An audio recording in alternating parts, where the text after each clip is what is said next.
يقول اخو عايض كفايه تكسر، كسر الخواطر ما تلاقي دواء، النفس ضاقت والفرح منها طار، ضاقت ونوم العين ما عاد هناها.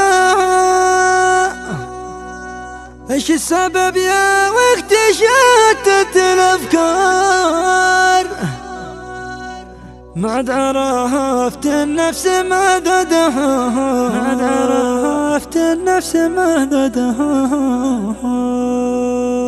وإليكم هذه الشيلة كتب كلماتها الأخ فوز محمد عايض اليمني، تحكي وتعبر بما فيها. أداء الشاعر أبو تركي التناني.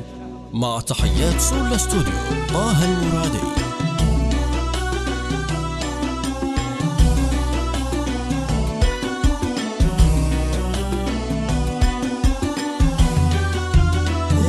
عبدك يا كريم سار محتار، والنفس تشكي والوجع في حشاها، ضاقت بي الدنيا وقلبي على نار، والنفس تشكي لك تقدم شكوها، النفس ضاقت والفرح منها طار، ضاقت ونوم العين ما عاد هناها.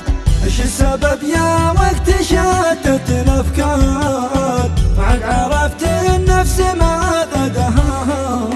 يقول اخو عايض كفايه تكسر، كسر الخواطر ما تلاقي دواء، يا رب تحفظ والدي خير مغوار، هو نور عيني لا عدو عماها، هو رزح ظهري في الشدايد والاضرار، لا ضاقت الدنيا تلقى بلاها، ماشي مثل الاب في كل الادوار، الاب فزعه تحرم ما سواه، امي ضياء عيني ونوري والانوار، نور قلبي جعل روحي فداها، لغيبت عني تكارحت للدار، وعقب روحي ونفسي بلاها، واخواني حيد الذي ما قد انهار، مثل البنادق